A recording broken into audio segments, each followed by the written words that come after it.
Good morning, good afternoon, and good evening, everyone. Welcome to Building a Legacy, Impactful Stories for Black Entrepreneurs. My name is Roberta Burrows, and I'm a board member here at the Nasdaq Entrepreneurial Center. For those of you who may not know, the Nasdaq Center is a nonprofit that is building a better path for entrepreneurs worldwide by improving inclusion, access, and knowledge in entrepreneurship. As you will see in the chat in a moment, the NASDAQ Center provides programs, resources, and exceptional mentorship to entrepreneurs across all races, industries, and geographies. Check out those links and resources in that chat.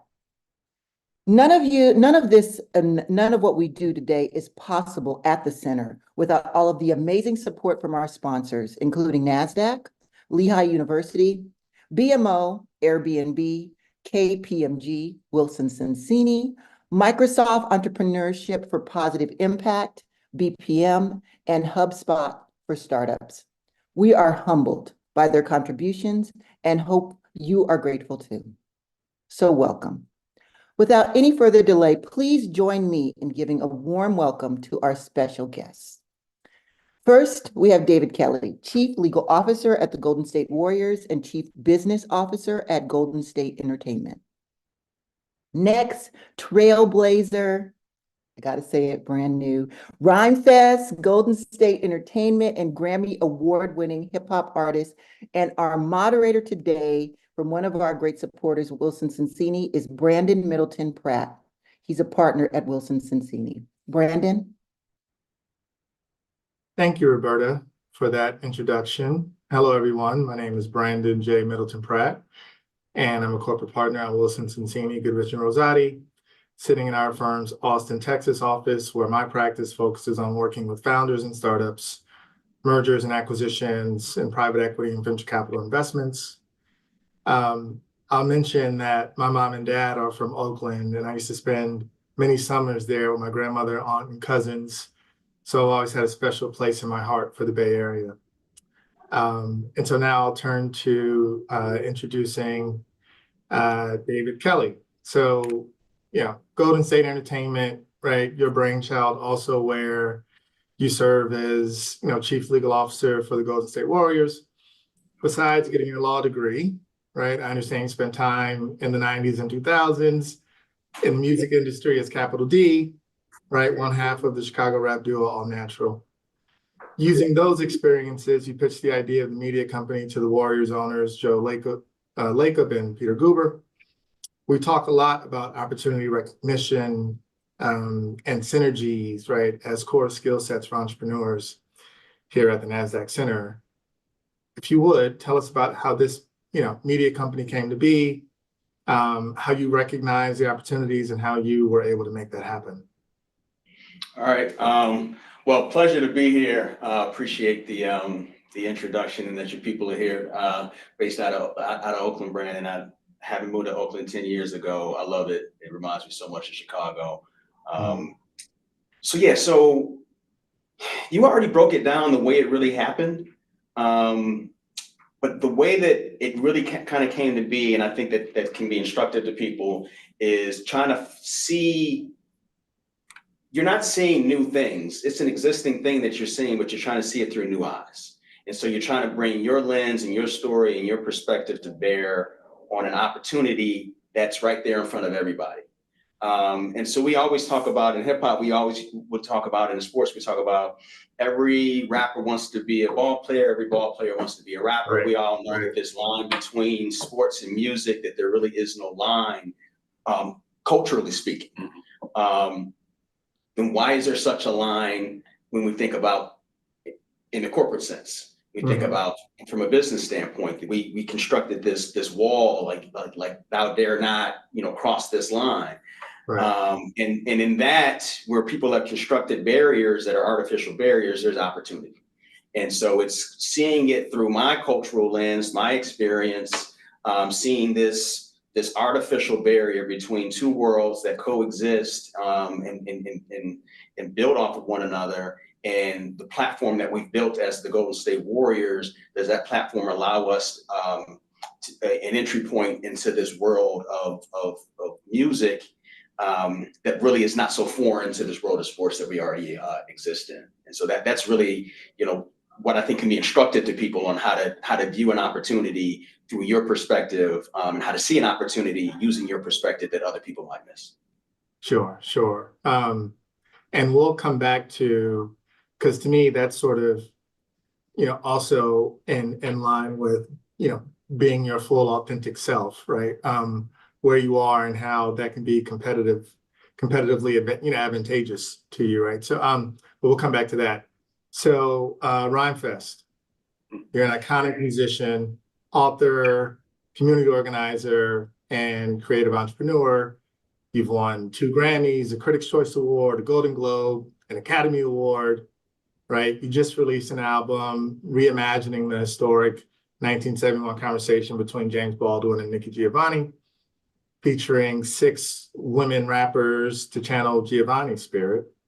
Yeah. So if I can, what made you want to focus on that exchange, and why now? Because I think James Baldwin is a hero to me, right? And so I find him to be super interesting, and I've taken a lot of guidance and motivation from so many of his works, and so I'm really curious to hear why you wanted to focus on that exchange, and why now.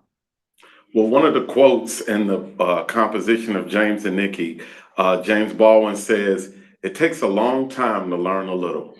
And in that spirit, in 1971, when we saw that conversation between a 52-year-old man and a 25-year-old woman, a man that came from the civil rights movement but lived in Paris, a woman that lived in the cities of America but was in the Black Power movement, which is a different movement than the civil rights movement. We saw them come together and have an intergenerational conversation, artist to artist, man to woman, gay man to bi woman, husband to wife. We saw intergenerational one consciousness. And I believe that in this time, we need that more than ever. We need those intergenerational discussions about how to do business, how to do family, how to do community, what are our collective values. And so to make that conversation accessible, not only did I need to bring back the discussion from the ancestors to seed the conversation, but it had to be watered with the co-authors, which are, to your point, Brandon, the other women on the project. They had to see my blind spots like Nikki saw James's blind spots. That wasn't a conversation where James Baldwin was just running over Nikki Giovanni. And that conversation, she was challenging him. She was saying, that's your ego speaking.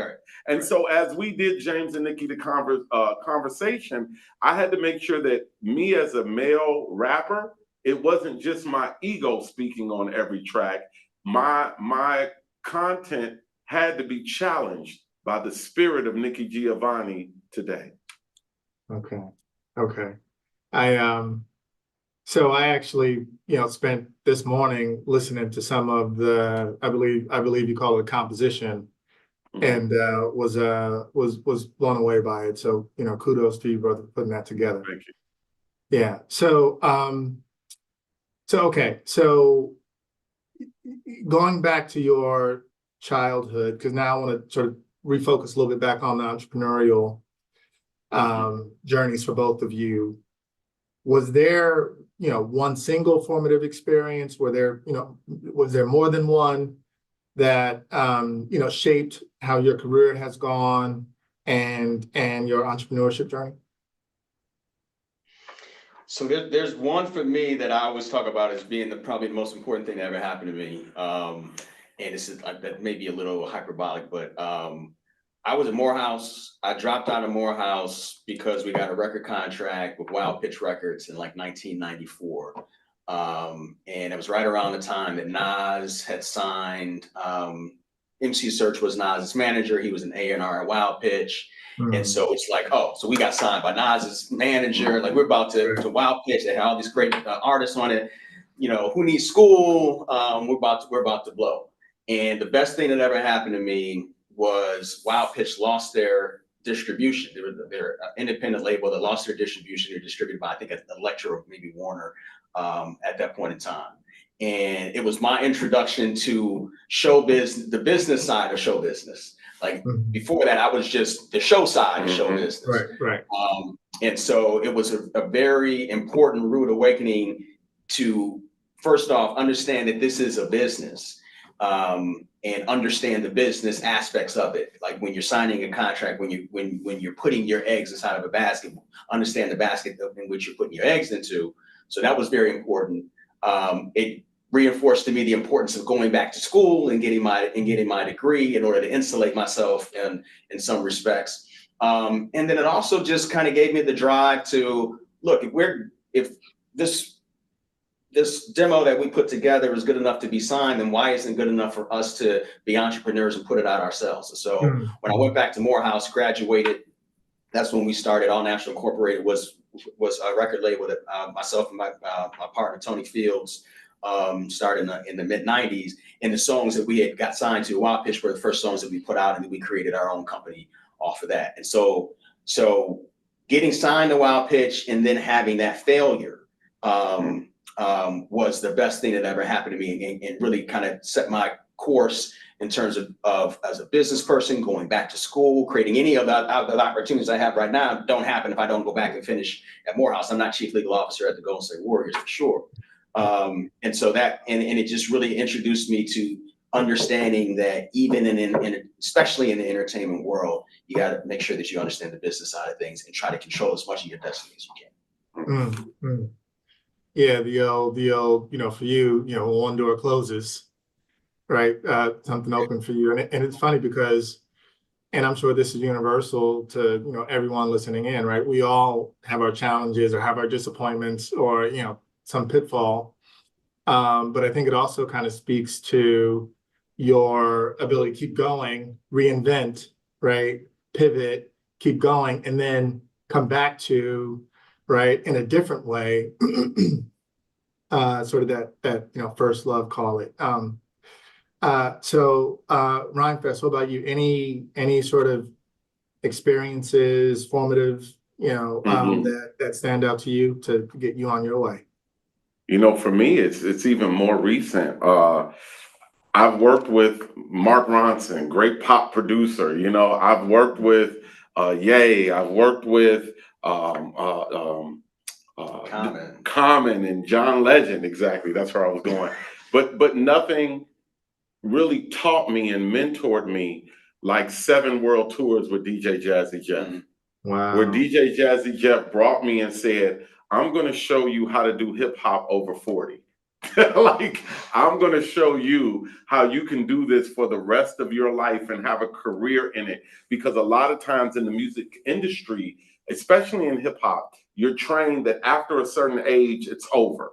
After a certain time period, it's over. If you're not being recognized by the industry standards, it's over. And so Jazzy Jeff said, I'm going to show you how I've been doing this since 1986 until these world tours that we're on now. And he started to teach me about love for your craft. That's where it begins. One day we would do music on the road, and I wasn't doing music because every day we're in a different time zone, and I'm just trying to get my head right around being in Australia one day and Japan the next day. And Jeff said to me, he said, well, I know when somebody's going to quit. I said, how do you know when they're going to quit? He said, they lose love. They stop doing it for the love of it. You're supposed to have enough love to do it. And then you do so much, you have some left over for the marketplace. You're not doing it for the marketplace. You're not working on an album when it's time to release an album. You're working on music constantly. And so, what he taught me about relationship building, love for the craft, values in the craft, and being a professional, not wasting your energy at night drinking or doing this or doing that. You go back to your room, you are on time in the morning. If you're not at the airport, we're leaving. Like some of those disciplines and that love treatment that he gave me in his mentorship is what helped me learn how to be the artist I am today over 40. Yeah, well, look, I mean, those are all practices and life lessons, right, that aren't even, aren't just specific to being a great over 40 hip hop artist, right? Yes. Right? Yeah. That makes it, right? That's, universally applicable to entrepreneurship, and, many other areas of life. So, I will say though, just an observation, I want to get to a place where I have so many wins. When I start to recount them, I need a friend to be like, oh, remember that one, and that one. Anyway. All right, that segues nicely, I think, to where I want to go next, which is, so now it's 2024, right? Business, technology, all of it's moving faster than it ever has, and probably is going to accelerate, right, even more from here. You both have had great success in bringing new ideas and ventures to life. How do you think about, or what strategies do you employ to stay innovative and competitive in your business ventures? And this is kind of where I was signaling earlier, David, we might come back when you were saying it's bringing your perspective to see old landscapes with new eyes because of your lived experience. So if you would maybe, again, what strategies, how do you stay relevant? How do you stay innovative and competitive in this ever-changing landscape? So yeah, I mean, I think the first thing is try to make sure you're grounded in something, grounded in values. Whereas as the world is changing and things are moving, you're seeing the trends, but you're not following every single trend. You're actually grounded in something. You have a North Star. You have your feet planted in something that matters.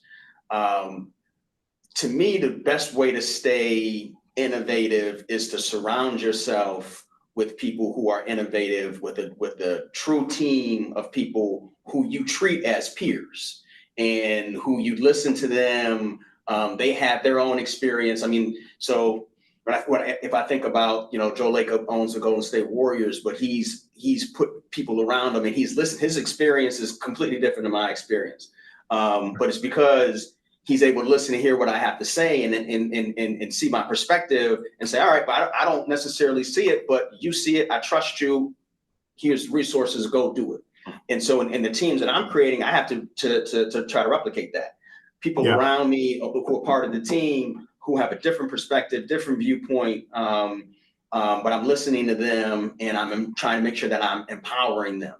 And also that I'm not putting them in any sort of a box or role. Like your job is this, that's your box, that's your role. My job at the Golden State Warriors is chief legal officer. That could be my box, that could be my role, but I have other things to bring to the table, and the organization has allowed me to bring those things to the table. So in creating the organization of Golden State Entertainment, I have to do the same thing with the people that I work with. Yes, you're this, but you're that, and you have experience around that, and that can help us with our marketing, it can help us with our social media campaign, that can help us with relationships, any number of things that everyone who's involved in Golden State Entertainment brings something different to the table, and that's how we as an organization can stay innovative. Got it. And I like that. I especially like that you helped us sort of define what it means to be relevant, right, or contemporary, or staying with the times, and it's not chasing trends necessarily, right? It's like having a center, being grounded so that you're not sort of just bandied about by the winds, right? And the other nugget I took away from what you said was basically, surround yourself with smart and innovative people, and don't box folks in. And I like that too. So I will turn to you, Rhymefest, and sort of same question. And you started to talk about it before, but maybe this is a thread we get to pull on a little bit more around, like, okay, right? How do you stay innovative, right? In a genre that is itself an innovation and folks are continuing to push it all the time, but how do you stay innovative in a way that is grounded or true to you, given that you just released a compilation, right? Like, how does that all come together for you in your mind? Yeah, so for me, the understanding that nothing is new, so just take what's already out there and evolve it to another level. When we talk about competitiveness, comparison is the killer of my creativity. So I don't compare to what's going on around me. So that brings me back to self stability, mental health, spiritual health, family health. If your home is not a battery charger for you, your business is going to be sick. If you don't have a place in your home, even if you have a studio apartment, if you don't have a corner with a strip of paint that you could sit in that corner and feel like you're in the park, then your business is not going to be well. So for me, staying competitive is about staying mentally healthy, physically healthy, and spiritually healthy, not comparing myself to anyone else. But the last component I'll add is collaboration with those who don't think like me. So working with young people who are on the cutting edge, but what they need is my life experience. And I can get a little bit from their cutting edge, and they can get a little bit from my wisdom. And when we use each other's superpowers, it creates a new vision. Yeah. So I let me sit with that a second, because that was a lot. So what I liked was the evolution, right? And so putting a bit of a different take on, innovation, evolution, taking something old, pressing it into service in a different way, right? And in fact, my wife and I, we talk about all the time, a lot of what hip hop has done so successfully is remind newer generations, newer listeners of great old music. Right? Like taking a song that was great or that you may already like and putting a new spin on it. So that definitely resonates when you say that. And then can I build off of that for one second? I mean, because one thing that hip hop did for me as producing, it introduced me to music that I had never even heard of.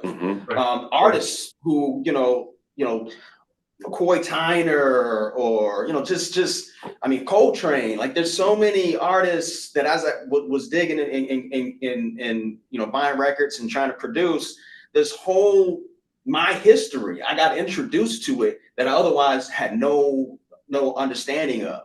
And so it's always, when you talk about generational, like hip hop itself, it's intergenerational.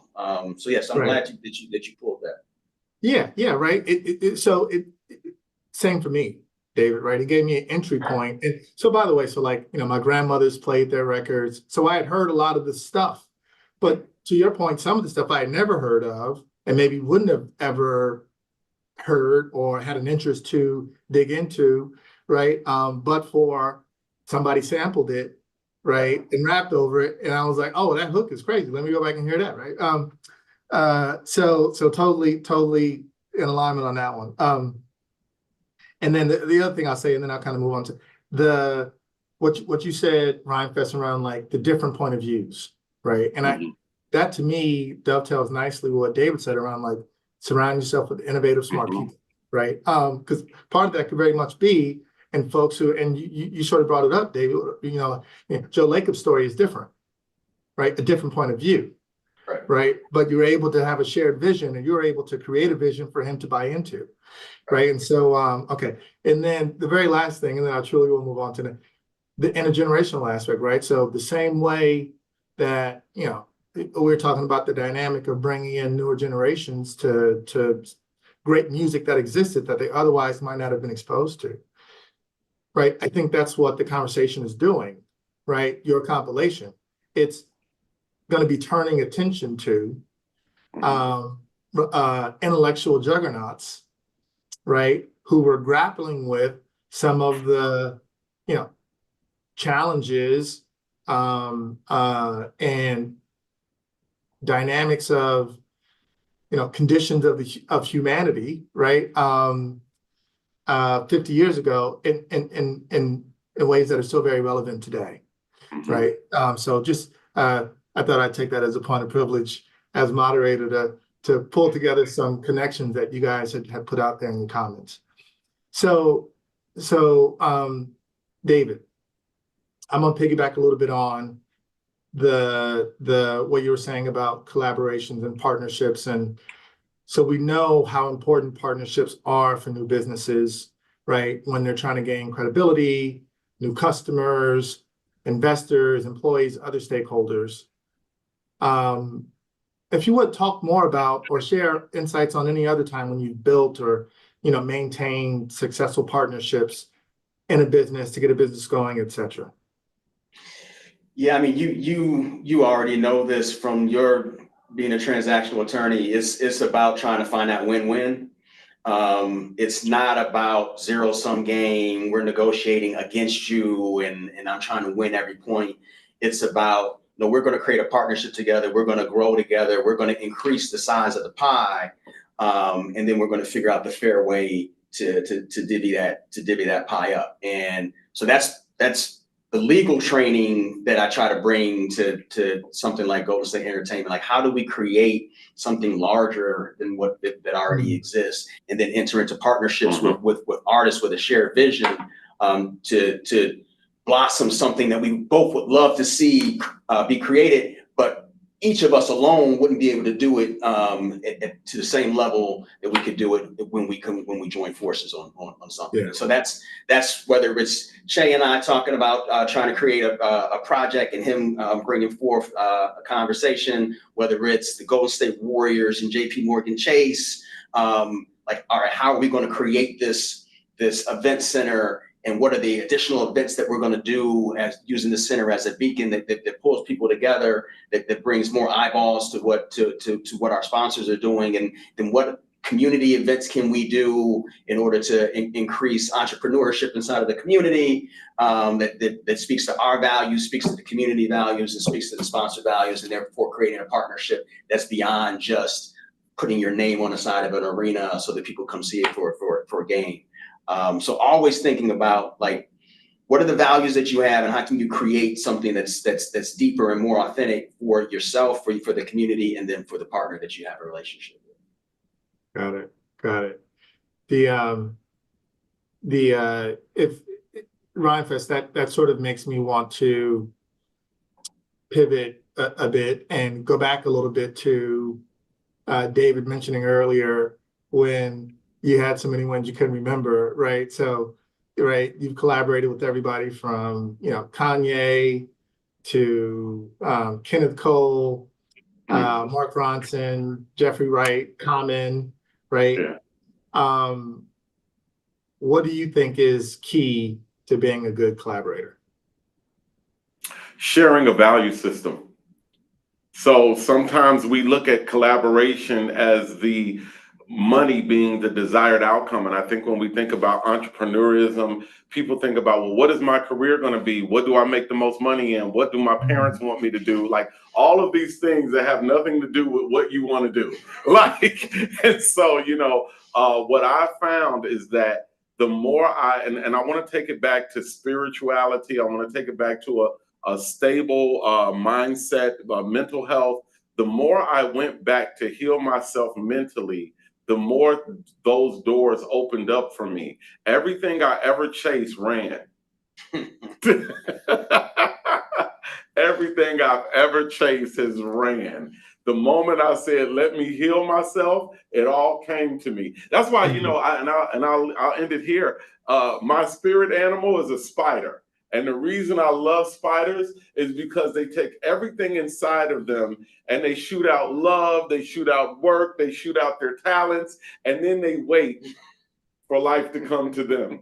And so I said, if I can be like a spider and shoot out that web, and the spider is the only one that can walk on its own web, and no other spider is trying to jump on another spider's web to get its catch. And if you rip down the spider's web, which means sometimes things won't work. Sometimes things will fail. All a spider does is generate that web and do it again. And so, I pray to be like the spider when it comes to being an entrepreneur, from the inside out. Spider from the inside out. All right. Holistic health, right? There's so much more, right? I could talk to you guys for another couple of hours. But but I think we are at or a little over time.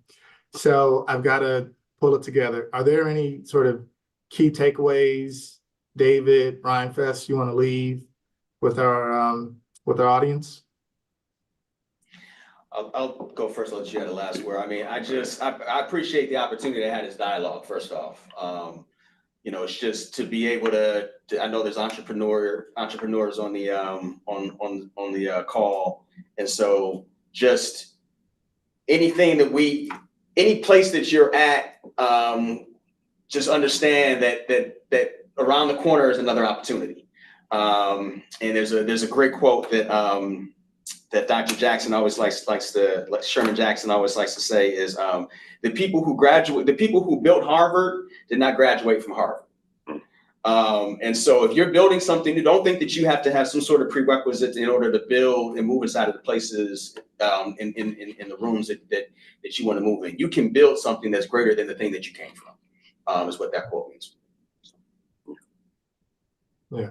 Rhymefest? I think that's great. One of the things I was thinking about is a lot of these highways and roads that we travel on, we never take time to think who built them, who made the roads that we're able to ride over. But those people are really great. And as I work with GSE, and I want to thank the Nasdaq Center for having us and having this discussion. But as I work and we build new roads with GSE, it's not so much important that people know who I am or remember my name. It's important that the road is built and that others can travel on that road. And that's why I'm so overwhelmingly happy that James Baldwin and Nikki Giovanni built a road for us to build a new road to bring co-authors who are women, to bring the people who are watching into a new way of thinking, a new way of feeling. And it doesn't matter, when you're building something, don't worry about if they know your name. Worry about if the road is strong enough to last to another one. Got it. So all I'll say is, my takeaways are probably two and very, very quick and simple. Do it for the love, right? And build around shared values. Yes. All right. So with that, I want to say thank you so much to everyone, especially, Rhymefest and David for putting together today's conversation, can I call it? All right. Conversation. To you guys for taking time to speak to the community, share your thoughts, your insights, and really let us in today to have real dialogue and communication. Really appreciate that. And on behalf of the Nasdaq Entrepreneurial Center and everyone in attendance today, we sincerely thank you for joining us, and we hope you enjoy the rest of your day. Bye.